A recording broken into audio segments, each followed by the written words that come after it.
तो कल हम लोगों ने पार्लियामेंट्री कमिटीज के बारे में डिस्कस किया था, ठीक है। उसमें हमने क्या क्या देखा कि जो पार्लियामेंट्री कमिटीज होती हैं, क्योंकि जो हमारा जो सिलेबस है उसमें जो सेकंड लास्ट टॉपिक है आपका इंक्वायरीज कमिटी से रिलेटेड, लेजिस्लेटिव कमिटी से रिलेटेड, उसको पढ़ने से पहले, क्योंकि वो भी एक सब पार्ट है एडॉक कमिटी से रिलेटेड है, ठीक है। उसको पढ़ने से पहले ये बहुत जरूरी था कि we have to know general knowledge regarding what all are parliamentary committees and what is parliamentary committee, ठीक है। तो पार्लियामेंट्री कमिटी इसीलिए कल हमने स्टार्ट कर दिया था टॉपिक आपका। फिर से हम देख लेते हैं कि पार्लियामेंट्री कमिटीज दो तरीके की कमिटीज होती हैं, एक स्टैंडिंग कमिटीज होती है और एक एडहॉक कमिटीज होती है, ठीक है। स्टैंडिंग कमिटीज वो होती हैं जो एक पर्टिकुलर टाइम पीरियड मतलब टेन्योर के साथ आती हैं, हर साल उनको एक साल के लिए टाइम पीरियड के लिए, ठीक। वो उनका जो नेचर होता है वो स्टेबल तरीके का होता है। और जो एडहॉक कमिटीज होती हैं वो उनका जो नेचर होता है वो टेम्परेरी बेसिस का होता है, टेम्परेरी नेचर का होता है। और जो स्टैंडिंग कमिटीज होती हैं समझो वो परमानेंट नेचर की होती है। एडहॉक कमिटीज में कोई पर्टिकुलर इश्यूज हैं जैसे कि जो टाइम टू टाइम सामने आते हैं पार्लियामेंट के सामने, जिनके ऊपर एक रिसर्च की जरूरत होती है, तो इन सब चीजों के लिए एक कमिटीज इस तरीके की फॉर्म होती हैं। और जब वो कमेटी का जो पर्पस है वो सर्व हो जाता है, मतलब उनकी रिसर्च स्टडी कंप्लीट हो जाती है और वो जो रिपोर्ट है वो सबमिट कर देती है पार्लियामेंट में, तब वो इस तरह की कमिटीज क्या होती है, सीज टू एक्सिस्ट, वो खत्म हो जाती है, सीज हो जाती है, ठीक है। बट स्टैंडिंग कमेटी ऐसा नहीं होता। स्टैंडिंग कमेटी सालों साल काम करती थी according to the tenure, tenure के अकॉर्डिंग उनका वर्क डिसाइडेड होता है। और हर साल, हर 5 साल में ऐसी जैसे जैसे जिस तरीके के रूल्स हैं, पार्लियामेंट्री रूल्स हैं, उनके अकॉर्डिंग इन तरीके की कंपनीज का आप कह सकते हो कि ये परमानेंट नेचर की होती है, ये बना ही जाती है। अब हमने देखा कि स्टैंडिंग कमिटीज हो गई और एडहॉक कमिटीज हो गई। अब स्टैंडिंग कमिटीज के अंदर अब उनके पार्ट्स हम पढ़ रहे थे। सबसे पहले हमने क्या पढ़ा था, याद है किसी को? जो 3 तरह की कमिटीज के हमने बारे में बात की थी अंडर द स्टैंडिंग कमिटीज, वो कौन कौन सी थी? दो जो कमिटीज की स्टैंडिंग कमिटीज है उनको एक तरीके से फाइनेंशियल स्टैंडिंग कमेटी बोलते हैं, ठीक है। उनके अंदर जो 3 थी वो कौन कौन सी थी? यस, हाँ, public account committee, public undertaking, और एक और थी बहुत इंपॉर्टेंट, एस्टिमेट कमेटी, ठीक है। ये आपका ओवरऑल कोई भी कॉम्पिटेटिव एग्जाम में आप बैठोगे तो आपको ये कुछ चीजें पता होनी चाहिए, ठीक। Though they are not in your syllabus, directly syllabus में नहीं है, बट जब हम इंक्वायरी कमेटी पढ़ेंगे, क्योंकि वो ही एडहॉक कमेटी का ही पार्ट है सारी चीजें, उससे पहले ये सारी चीजें पता होना बहुत ही इंपॉर्टेंट है, ठीक। तो जो कमेटी ऑन पब्लिक अकाउंट है, पहली committee under the financial standing committee के अंदर जो पहली कमेटी है जो परमानेंट नेचर की होती है, इनका कंपोजिशन क्या है, ठीक है, कितने मेंबर्स होते हैं। अब ये बहुत ही आज कुछ चीजों के बारे में हम डिफरेंस करके बताएंगे, मतलब आ, दोनों को पैरेलल चलाएंगे, तीनों कमिटीज को, ठीक है। पहले हम दो कमिटीज को पैरेलल चला रहे हैं, public account committee and estimate committee को हम साथ साथ लेके पढ़ेंगे। उसके बाद हम आज जो हमको पढ़ना था पब्लिक अंडरटेकिंग, उसको डिस्कस करेंगे, ठीक है। तो सबसे पहले हम देख लेते हैं कि पब्लिक अकाउंट कमेटी और एस्टिमेट कमेटी में क्या क्या डिफरेंसेस हैं। हमने देखा था कि पब्लिक अकाउंट कमेटी में टोटल कितने मेंबर्स होते हैं, 22 मेंबर्स होते हैं, ठीक है। आपने रिसर्च किया था उसके अकॉर्डिंग देख लेना अभी कितने प्रेजेंट में क्या है क्या नहीं है। वैसे जो हम ओवरऑल जो बता रहे हैं वो 22 मेंबर्स होते हैं। और बहुत इंपॉर्टेंट बात, इस कमेटी में जो मेंबर्स होते हैं वो दोनों हाउसेस के होते हैं, ठीक है। मतलब लोकसभा के भी मेंबर्स होते हैं और राज्यसभा के मेंबर्स होते हैं। राज्यसभा और लोकसभा दोनों की मेंबर्स मिलके committee of on public accounts बनाई जाती है, ठीक। अब जब आप देख रहे हो कि भाई लोकसभा के भी मेंबर आ गए और राज्यसभा के भी मेंबर्स आ गए इसके अंदर, अब कोई भी ऐसा टॉपिक होगा जो पब्लिक अकाउंट कमेटी से रिलेटेड, मतलब उसको डाला जाएगा रिसर्च के लिए, रिकमेंडेशन के लिए। तो अगर कोई भी बिल है, जैसे इसको पास करने की बात आती है, उसके अंदर क्या क्या चीजें हैं, क्या क्या रिकमेंडेशंस की जरूरत है। तो आपको लगता है कि जब हम, अगर जैसे कि एस्टिमेट कमेटी है, उसमें क्या होता है, सिर्फ लोकसभा के मेंबर्स होते हैं, उसमें राज्यसभा के मेंबर्स नहीं होते हैं। याद रखना, पब्लिक अकाउंट में दोनों मेंबर्स होते हैं, और जो एस्टिमेट कमेटी है उसमें सिर्फ लोकसभा के मेंबर्स होते हैं, राज्यसभा के नहीं होते हैं। ठीक। हाँ, तो जो अपनी पब्लिक अकाउंट कमेटी हो गई, उसमें बोथ राज्यसभा और लोकसभा के मेंबर्स हो गए, और जो एस्टिमेट कमेटी होती है उसमें सिर्फ लोकसभा के मेंबर्स होते हैं। तो अगर कोई बिल वगैरह है जिसके ऊपर एक डिटेल स्टडी चाहिए, जहाँ पे रिकमेंडेशंस की जरूरत है, तो इस तरीके की जो पब्लिक अकाउंट कमिटीज होती हैं, अगर वो रिसर्च कर रही हैं, तो समझो आप उसमें दोनों जगह के लोग बैठे हुए हैं। तो यहाँ पर जो बिल को पास करवाने वाली बात होती है ना, कि अगर आपने लोकसभा के मेंबर्स को मिला के कमेटी बना ली, तो भाई वहां पे रिकमेंडेशन जो भी हुआ वहां से बिल पास हो गया, और वो राज्यसभा में जाके कंसिडरेशन के लिए रख दिया गया। अब वहां पे जब राज्यसभा के लोग ही उस कमेटी में नहीं थे, तो अब उनके नए नए थॉट्स स्टार्ट होंगे, उनके भी लाइक्स एंड डिसलाइक्स होंगे, वो भी किसी बातों पे एग्री करेंगे, किसी बातों पे एग्री नहीं करेंगे। ठीक है। पर जब अगर इस तरीके की कमिटीज में दोनों जगह के मेंबर्स बैठ जाते हैं, लोकसभा के भी आगे, राज्यसभा के भी आगे, तो एक ही टाइम पे क्या हो गया, सबने अपना क्या कर दिया, अपना मत दे दिया। उनको किस चीजों से प्रॉब्लम्स हैं, क्या रिकमेंडेशन चाहिए है, उसी समय चीजों का यहाँ पे क्या हो गया, एक तरीके से सॉल्यूशन आ गया। ठीक। तो अब जो टाइम पीरियड है कि बिल डले हुए हैं, एक हाउस में डले हुए हैं, वैसे भी राज्यसभा के पर्टिकुलर टाइम पीरियड है कि उससे ज्यादा नहीं हो सकता, तो फिर भी अगर आप देखो, तो यहाँ पे जो डिस्प्यूट है, वो उसका परसेंटेज क्या हो जाता है, कम हो जाता है। तो इस तरह की कमेटी को हम जॉइंट कमेटी भी कह देते हैं। ठीक है। जो पब्लिक अकाउंट कमेटी है, जहाँ पे दोनों हाउसेस के सदस्य बैठे हुए हैं, इन तरह की कमिटीज हम जॉइंट कमेटी भी इनको कह सकते हैं। और यहाँ पे जो डिसीजन होता है, वो सबकी सहमति से होता है। तो यहाँ पे जो फर्दर जो रुकावटें हैं, वो एक तरीके से क्या हो जाती हैं, कम हो जाती हैं। ठीक। जो कि एस्टिमेट कमेटी में नहीं होती है। और सबसे इम्पोर्टेंट बात, कुछ पॉइंट्स हैं जो याद रखने के हैं। पब्लिक अकाउंट कमेटी में जो चेयरपर्सन होता है, उसको कौन करता है, उसको नॉमिनेट स्पीकर करता है। ठीक है। स्पीकर करता है, और जो चेयरपर्सन होता है वो हमेशा ओपोजिशन पार्टी का होता है। ओपोजिशन पार्टी का पर्सन यहाँ पे चेयरपर्सन होता है, कहाँ पे, पब्लिक अकाउंट कमेटी में। जबकि एस्टिमेट कमेटी में जो चेयरपर्सन होता है वो रूलिंग पार्टी का होता है। ठीक है। अब ये बहुत बड़ा एक कह सकते हो आप, प्लस पॉइंट भी है, निगेटिव पॉइंट भी है। क्योंकि कहीं ना कहीं पब्लिक अकाउंट कमेटी क्या कहती है कि भाई, आप एस्टिमेट कमेटी में तो अपने रूलिंग पार्टी का बैठाए हो, पर हमको यहाँ पे क्या करना है। क्योंकि अगर आप गवर्नमेंट के बस पॉजिटिव पॉजिटिव देखते रहोगे, तो निगेटिव चीजों को कौन बताएगा। ये तरीके की जो कमिटीज होती हैं, जहाँ पे ऑपोजिशन का पर्सन बैठा हुआ है, वो जो खामियां हैं जो गवर्नमेंट की, वो बताती हैं। ठीक है। इन तरीके की कमिटीज एटलीस्ट जो लोग हैं, जो जनरल पब्लिक है, उनको रूबरू करवाती है कि भाई चल क्या रहा है आपकी गवर्नमेंट में, ताकि जब 5 साल बाद आप फिर से इलेक्शन के टाइम पे आए, सबकी आंखें खुली हों। ठीक है। कोई भी बिल है, कोई भी चीज है, कोई भी बजट वगैरह से रिलेटेड कुछ भी इश्यूज हैं, तो उनके ऊपर नजर रहती है इन तरीके की कमिटीज की। ठीक। और उसके साथ साथ इन कमिटीज को सपोर्ट करने के लिए जो होते हैं, वो हमने बताया है कौन कौन से मेंबर्स तो बैठ ही गए। At the same time technical members और होते हैं, जिनको उन पर्टिकुलर चीजों के बारे में नॉलेज होती है। ठीक है। तो जो कंट्रोलर ऑडिटर जनरल है, उसका बहुत बड़ा एक कह सकते हो आप, वो हेल्पिंग हैंड होता है पब्लिक अकाउंट कमेटी का। ठीक है। वो अपनी रिपोर्ट, जैसे कि इन्होंने बताया, तो जो उनकी इस तरीके की रिपोर्ट्स होती हैं ऑडिट वगैरह करने की, वो सारी चीजें कौन देखता है, कैग देखता है।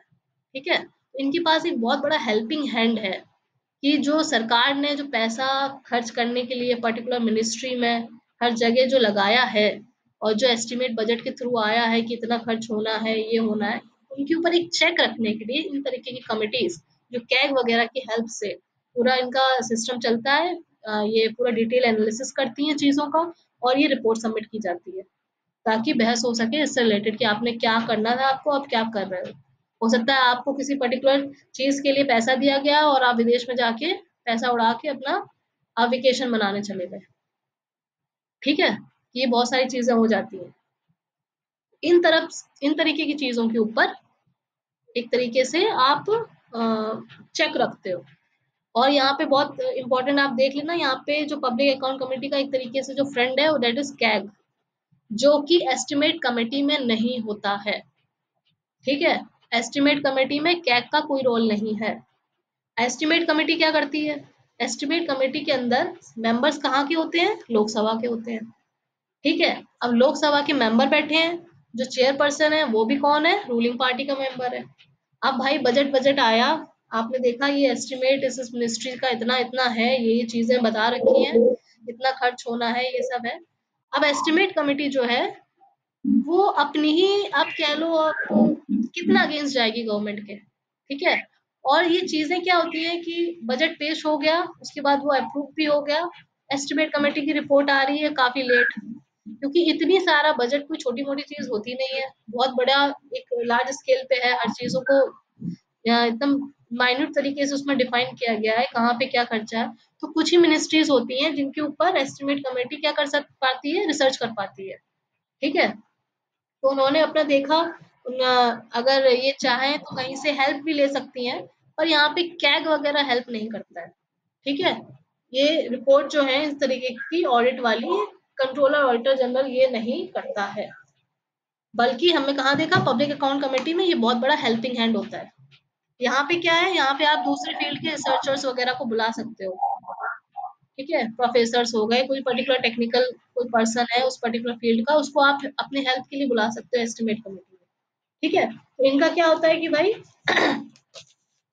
इन्होंने अपनी रिपोर्ट जब सबमिट करनी थी तब तो कर नहीं पाते हैं, इनका रिसर्च चलती रहती है, डिटेल चलती है, एनालिसिस चलता रहता है, बट यहाँ पे ऑलमोस्ट रूलिंग पार्टी का बैठा हुआ है, तो इनको ऑब्जेक्शंस क्या होते हैं? कम ही होते हैं as far as public account committee is concern.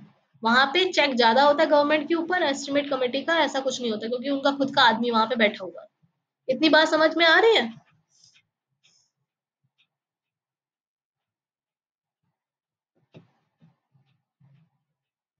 Everyone, आवाज आ रही है आप लोग को? इतनी इतनी चीजें समझ आई सबको? ठीक है।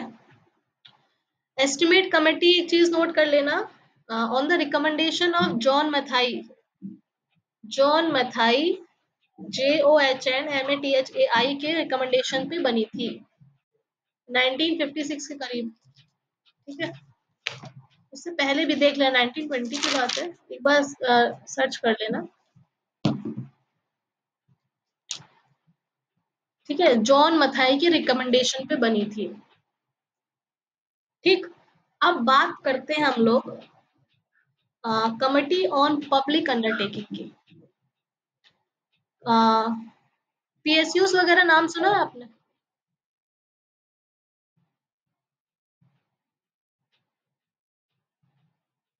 PSU बहुत कॉमन नेम है। बताओ रितिका, दीक्षा, दीपक, खुशबू, खुशवा कहाँ गए?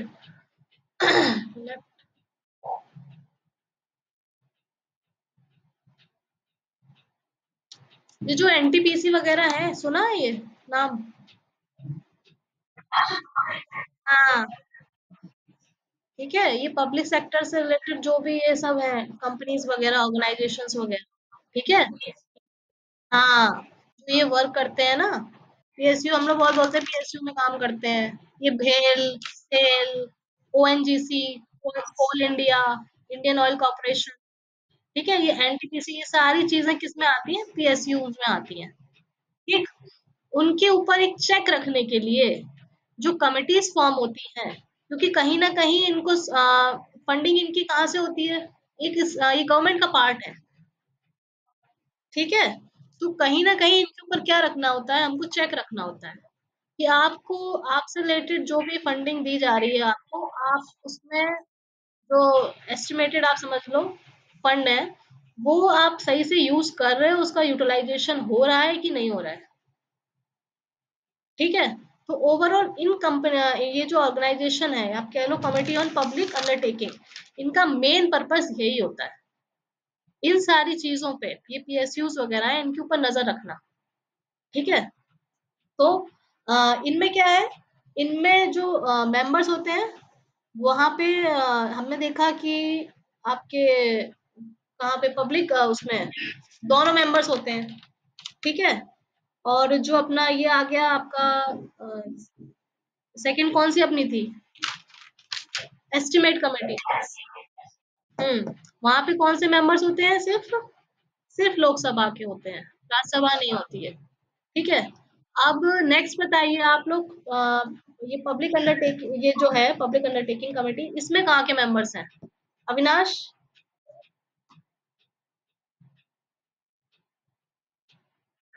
हाँ, इसमें मेंबर्स कौन कौन से होते हैं पता है?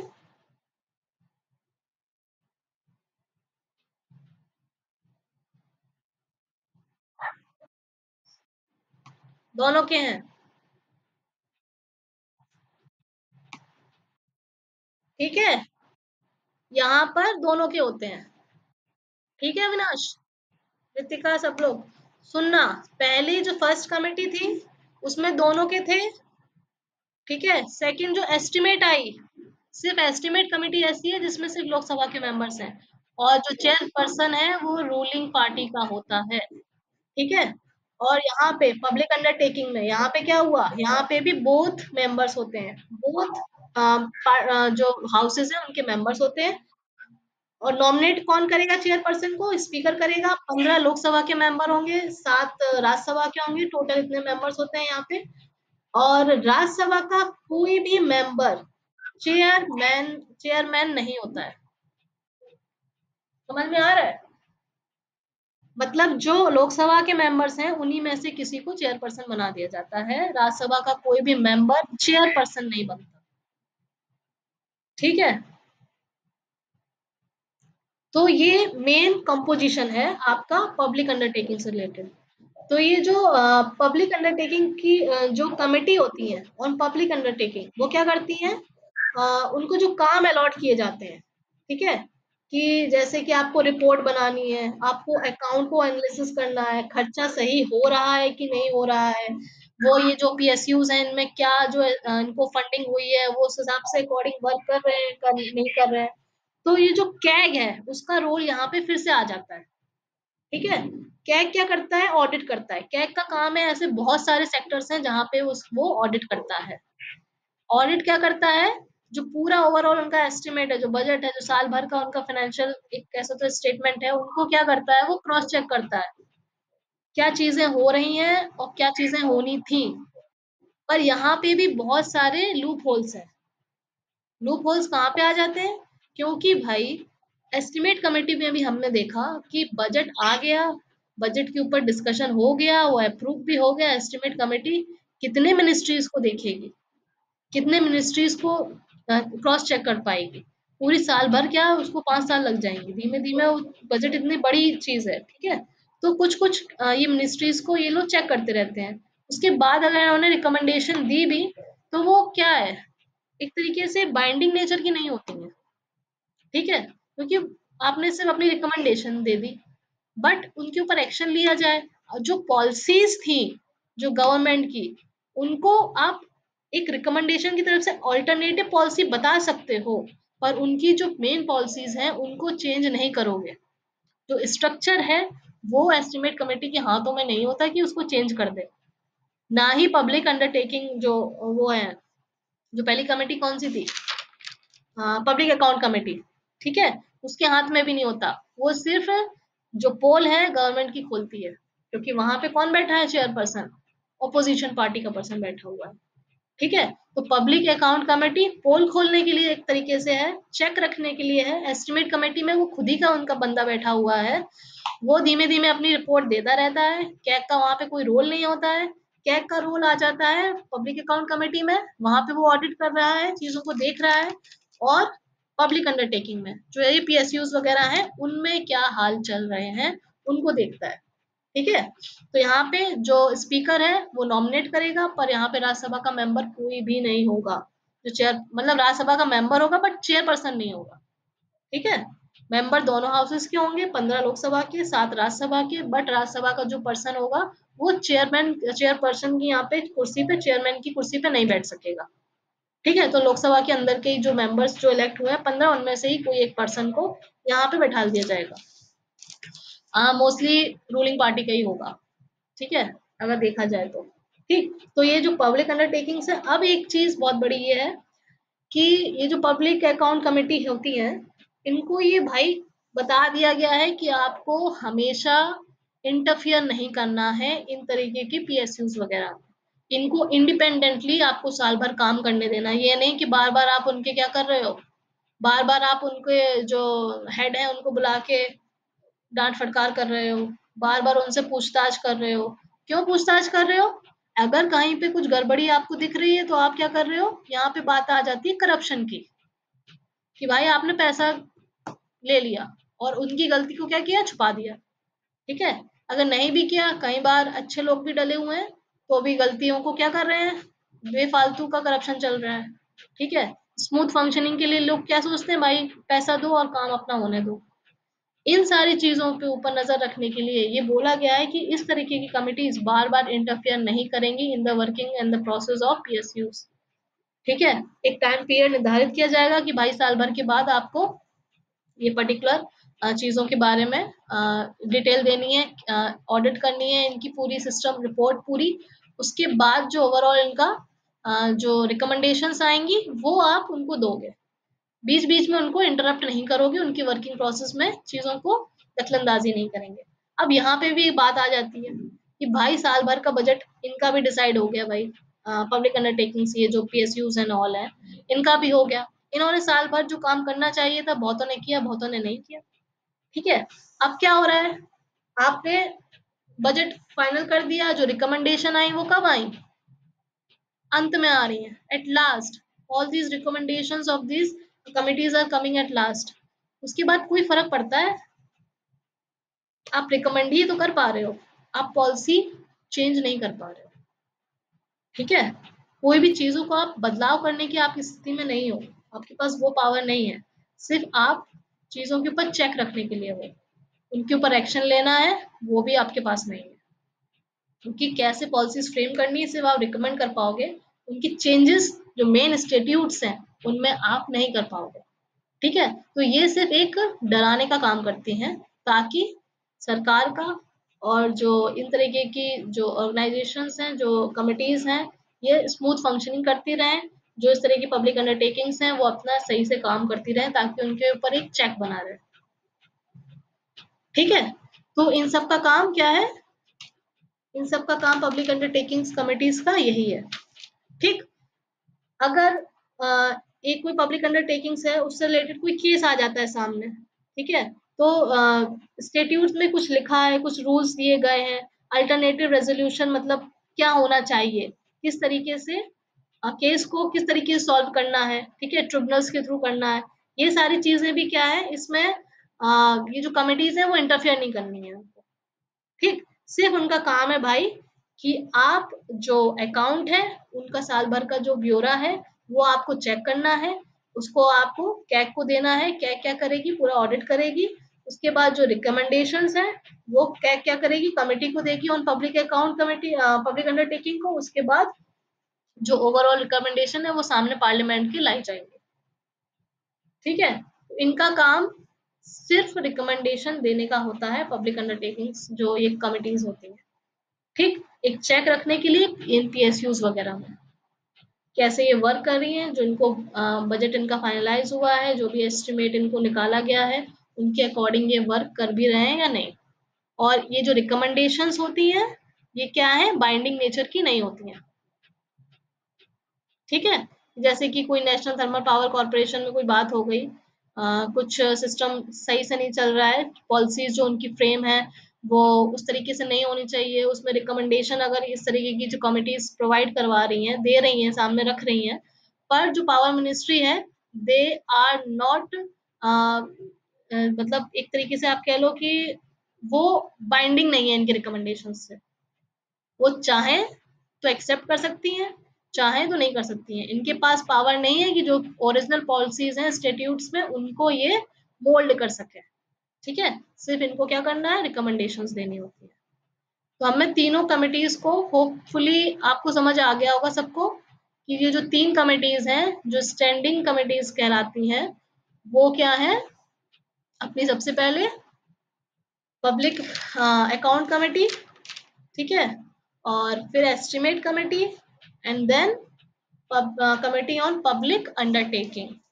ठीक है, तो ये स्टेप बाय स्टेप ये हमने देखा कि कंपोजिशन क्या है और क्या फंक्शन है इनके, किस हद तक इनके पास पावर है, इनकी हेल्प करने के लिए कौन कौन लोग हैं, और जो अपने पब्लिक अंडरटेकिंग देखी वो पूरी ये सेक्टर डिफरेंट हो जाता है उनके ऊपर चेक रखने के लिए पीएसयूज में। और इनके चेयरमैन इनके हाउस के दोनों मेंबर्स होंगे, दोनों राज्यसभा लोकसभा के लोग यहाँ पे बैठे होंगे, बट जो चेयरमैन होगा उसको जो स्पीकर नॉमिनेट करेगा वो राज्यसभा का नहीं होगा। आज की जो पब्लिक अंडरटेकिंग हमने पढ़ा, जो कुछ भी काम होगा, जो भी पर्टिकुलर चीजें काम अलॉट की जाएंगी इन सारी कमिटीज से रिलेटेड, द रिपोर्ट अकाउंट हो गया, किसी को भी एनालिसिस करने की खर्चा सही कर रहे हैं या नहीं कर रहे हैं, कितना करना चाहिए, जितना दिया गया उससे ज्यादा हो रहा है कि कम हो रहा है। ठीक है, उनको पैसा अलॉट किया गया, हो सकता है कम भी किया गया हो, उनको और चाहिए, या फिर जितना ज्यादा कर दिया गया है और उतना वो काम नहीं कर रहे हैं, या फिर किसी भी पर्टिकुलर चीज को माना कि आपको अलॉट कर दिया गया सही अमाउंट, पर फिर भी कुछ पॉलिसीज ऐसी होती हैं कि आप उन चीजों में 100 रुपए का काम आप 70 रुपए में कर सकते हो। ठीक है, तो उस तरीके की पॉलिसीज का बताना, ये सारी चीजें किसका काम है, कमेटी ऑन पब्लिक अंडरटेकिंग का। ठीक है, उसके बाद इनकी साल भर के बीच बीच में आपको इंटरफेयर नहीं करना है इनकी किसी भी वर्किंग में, क्योंकि कहीं ना कहीं इट मूव्स टुवर्ड्स करप्शन, कि आप उनकी डे टू डे उनकी लाइफ स्टाइल उनकी वर्किंग में आप इंटरफेरेंस करोगे तो वो काम उस तरीके से नहीं हो पाएगा। हो सकता है बीच बीच में आपको कमियां नजर आए, तो आप दूसरी तरीके से उसको सॉर्ट आउट करने की कोशिश करोगे इंस्टेड ऑफ लीगली तरीके से। जो आपका काम है वो आप काम करेंगे, जो कमिटीज का काम है, बीच बीच में इंटरफेयर नहीं करना है आपको। इसके साथ साथ फाइनल जो साल भर का जो रिपोर्ट होगी वो आप उसकी ऑडिट करोगे with the help of CAG, कि क्या खर्चे हुए हैं, क्या होने चाहिए थे, क्या रिकमेंडेशंस आप नई अप्रूव करोगे, बिजनेस कैसे करना है, कमर्शियल फंक्शनिंग कैसे होनी है, कि इन सारे जो मतलब डिसीजंस हैं आप वो उससे रिलेटेड रिकमेंडेशंस बताओगे। ठीक है, बट आप गवर्नमेंट पॉलिसीज की यहाँ पे कोई भी बात नहीं करोगे, उनको चेंज करने का काम आपका नहीं है, बट आपको रिकमेंडेशन का काम है। सामने वाली मिनिस्ट्री कर रही है चेंज तो वो उस पर डिपेंड करता है, बल्कि आप यहाँ पे आपको अपने हाथ साफ रखने हैं, आपको चीजों को क्लियर तरीके से बता देना है। ठीक है, कोई इश्यूज हो जाते हैं, कोई केस वगैरह हो जाता है इन सब कंपनी से रिलेटेड, पब्लिक अंडरटेकिंग से रिलेटेड, तो यहाँ पे सबसे पहले जो स्टेट्यूट्स हैं उनके जो रूल्स हैं उनमें देखा जाएगा कि क्या अल्टरनेटिव है, डिस्प्यूट को कैसे रिजोल्व करना है, बट यहाँ पे जो इंटरफेरेंस है वो इन कमिटीज का नहीं होगा। ठीक है, तो अकाउंट से आप सीधे आ जाइए कैग पे। कैग अपना रिकमेंडेशन दे रहा है, मतलब हेल्प कर रहा है इन कमिटीज की। इन कमिटीज क्या कर रही है, जो रिपोर्ट है वो सामने लेके आ रही है पार्लियामेंट के। ठीक है, तो यहाँ पे बट बाइंडिंग नेचर का नहीं है, it depends upon the government कितना उसको एक्सेप्ट कर रहा है। समझ आ रहा है, ये तीनों चीजें कंप्लीट हो गई हैं। अब हम कल सिर्फ एक क्लास लेंगे एडहॉक कमिटीज, कमिटीज बची हैं। ठीक है, जो इंक्वायरी टाइप की जो कमिटीज होती है जो हम लोगों ने देखा, कैसे स्कैम वगैरह कुछ ये जो बातें आ जाती हैं उनसे रिलेटेड, जो टाइम टू टाइम, और जुडिशियल इंक्वायरीज भी एक चीज है। एक बार आप लोग जुडिशियल इंक्वायरीज जरा सर्च कर लेना, जब जुडिशरी यहाँ पे आ जाती है, कोई कमिटी स्टैब्लिश कर देती है, ठीक है, तब इस तरह एक चीज और, अशोक मेहता की कमेटी ने किसी को पता है कि जो पब्लिक अकाउंट कमेटी है या फिर जो लास्ट वाली जो आपने पढ़ी, it is may be by the recommendation of Ashok Mehta. एक बार सर्च जरूर कर लेना, ठीक है, मैं पॉइंट्स भूल जाती हूँ कौन कौन से इतनी सारी चीजें होती हैं। अशोक मेहता की कमेटी ने कौन सी कमेटी को रिकमेंड किया है, क्योंकि जॉन मैथाई ने एस्टिमेट कमेटी को किया है, वो आज हमने आपको लिखवाया है, जॉन मैथाई ने एस्टिमेट कमेटी को रिकमेंडेशन पे ये फॉर्म हुई थी। ठीक है, एक अशोक मेहता की कमेटी और है, वो देख लेना किसने कौन सी कमेटी को उसने रिकमेंडेशन दी है। अब हमारा कल का ही क्लास रह जाएगा जिसमें हम फर्दर जो बाकी की थोड़ी बहुत चीजें हैं इधर उधर की जो इंक्वायरी कमेटी है वो और तो जुडिशियल इंक्वायरी से रिलेटेड हम पढ़ लेंगे, और जो जुडिशियल कंट्रोल है वो अपने सेकंड यूनिट में जो हमारा चल रहा था वहीं से उसको लिंक करके देखेंगे वो क्या चीजें हैं, क्योंकि syllabus is distributed not in a perfect manner. ठीक है, तो हमको खुद को रिसर्च करना है कि हमको पढ़ना क्या है, सिलेबस में क्या क्या दिया गया है और एक्स्ट्रा हमको क्या क्या पढ़ना है। ठीक है, बट आपका ये जो इम्पोर्टेंट पार्ट है मतलब बेसिक नॉलेज है जो एक कमिटीज के बारे में पता होनी चाहिए वो इतनी सफिशिएंट है। ठीक है, इससे रिलेटेड कुछ और आपको मिल जाता है तो बहुत ही अच्छी बात है, रिसर्च करते रहिए। नॉलेज की कमी की कोई तो कोई वो सीमा ही नहीं होती है जितनी नॉलेज ले पाए आप लोग।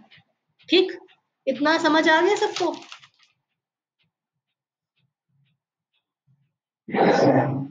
ठीक है, कोई भी डाउट हो तो पूछ लिया करिए, ग्रुप में डाल दिया करिए, कोई पॉइंट्स पूछने हो कुछ भी तो मैं ग्रुप तो चेक कर ही लेती हूँ। कुछ चीजें मैं बीच बीच में भूल जाती हूँ, कुछ मुझे पढ़ाना होता है। ठीक है ना, इसलिए मैंने बोला ये जो बलवंत मेहता की वो सॉरी कमेटी के बारे में जो मैंने बोला अशोक मेहता, वो जरा देख लेना उस किसने रिकमेंड किया है। ठीक है, मेरे पास पॉइंट पता नहीं मैंने मिस कर दिया है, आप लोग हाँ पर ये फिर से देख लेना मैं क्योंकि मेरे कहीं मैंने पढ़ा है। ठीक है, इन दोनों की कमिटीज में ये जॉन मथाई ने तो एस्टिमेट कमेटी बोली है, आप लोग ये एक बार क्रॉस